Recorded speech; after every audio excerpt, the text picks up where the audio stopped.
Assalamualaikum warahmatullahi wabarakatuh. Kami dari kelompok 6 yang beranggotakan Devina Seva Andiani, NIM 183131038, Bella Setianingrum, NIM 183131048, dan Salma Nur Fatihah, NIM 183131051. Kami akan mempresentasikan tentang sistematika penulisan karya ilmiah. Sistematika penulisan karya ilmiah ada 9. 1. Judul, 2. Abstrak, 3. Pendahuluan, 4. Metode penelitian, 5. Hasil penelitian, 6. Temuan dan pembahasan, 7. Kesimpulan dan saran, 8. Ucapan terima kasih, 9. Daftar pustaka.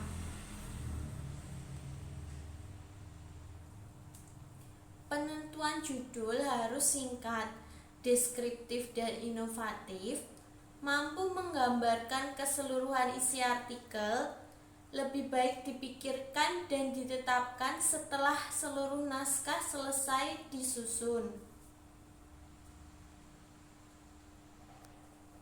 Abstrak dan kata kunci. Yang pertama, merupakan ringkasan keseluruhan artikel, harus menarik. 2. Meliputi tujuan, metode, hasil, dan simpulan. 3. Berkisar antara 100 sampai dengan 200 kata di dalam abstrak. 4. Kata kunci sebaiknya menggunakan aspek masalah yang diteliti. 5. Jumlah kata kunci umumnya terdiri dari 3-8 kata. 6. Sering dipilih dengan tidak mengulangi judul. 7. Diperbolehkan menggunakan kata yang sama sekali tidak muncul dalam keseluruhan artikel. Pendahuluan. Pendahuluan memuat perkembangan penelitian terdahulu. Untuk membandingkan dengan penelitian yang dilakukan saat ini, sehingga tampil kesenjangan antara teori atau hasil penelitian terdahulu.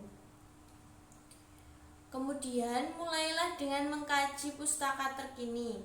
Penelitian terdahulu sangat penting untuk mendukung gagasan dan argumentasi penulis. Untuk menulis paragraf yang anggun, jangan mengutip pustaka sebagai kalimat pertama. Ungkapkan pikiran atau gagasan Anda sebagai kalimat topik, yaitu kalimat pertama dalam paragraf.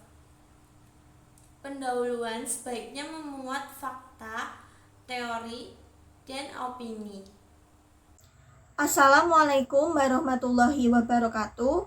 Perkenalkan, saya Bella Setianingrum, NIM 183131048. Di sini saya akan melanjutkan materi sistematika penulisan karya ilmiah di bagian metode penelitian. Jadi di bagian metode penelitian ini yang pertama berisi bagaimana penelitian dilaksanakan, dari mana dan dengan cara apa data atau informasi diperoleh. Yang kedua berisi populasi dan sampel. Yang ketiga berisi waktu pelaksanaan, objek dan lokasi penelitian. Yang keempat berisi teknik pengumpulan data. Dan yang kelima berisi teknik analisis data. Selanjutnya, di bagian hasil penelitian yang pertama merupakan bagian inti artikel. Yang kedua, menyajikan hasil penelitian. Yang ketiga, menggunakan kalimat sederhana, lugas, dan jelas. Yang keempat, penyajian data sederhana menggunakan tabel, sedangkan data yang lebih rumit menggunakan grafik.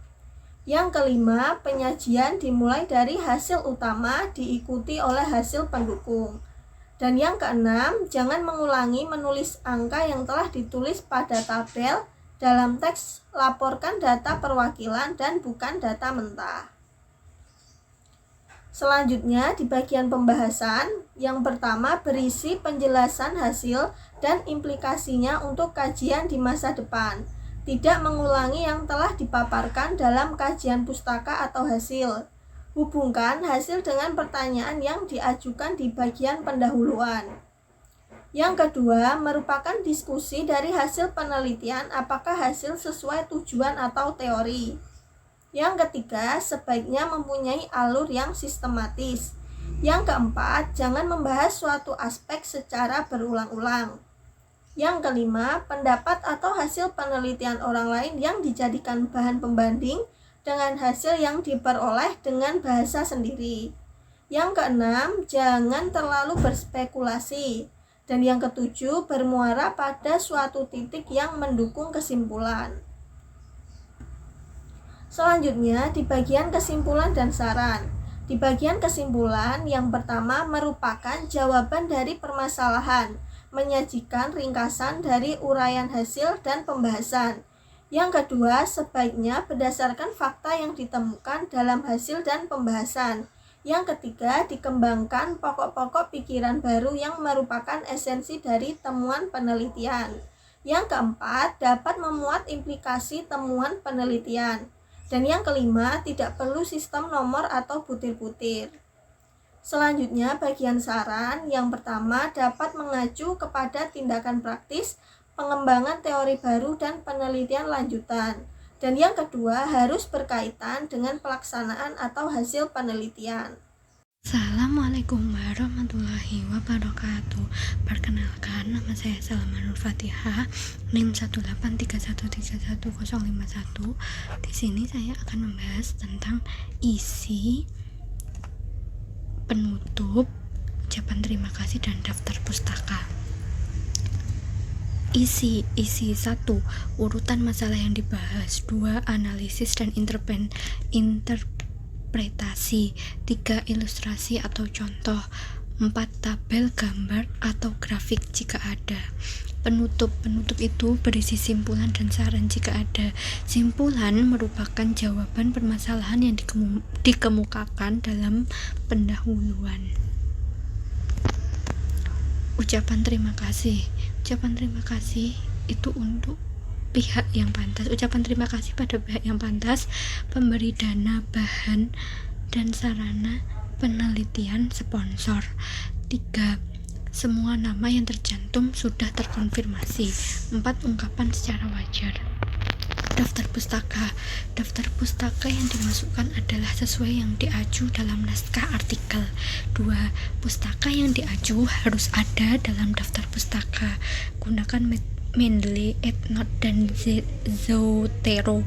3 acuan harus relevan, mutakhir, dan dari acuan primer, yaitu artikel jurnal, makalah proceeding, dan hak paten. 4. Pertanyaan umum tidak memerlukan pustaka rujukan. 5. Hindari mengutip dengan cara si Badu dalam si Polan. 6. Ketika mensitasi paper, fokuslah pada gagasannya, bukan pada siapapun yang punya gagasan. 7. Pilih literatur primer dan mutakhir yang terbit sekurang-kurangnya 5-10 tahun terakhir. Bergantung pesatnya kemajuan bidang ilmu. 8. Nisbah antara jumlah literatur primer dan sekunder sebaiknya lebih dari 80%. 9. Hati-hati dengan menggunakan acuan dari internet yang tidak jelas. Terima kasih dari kelompok kami, kurang lebihnya mohon maaf. Wassalamualaikum warahmatullahi wabarakatuh.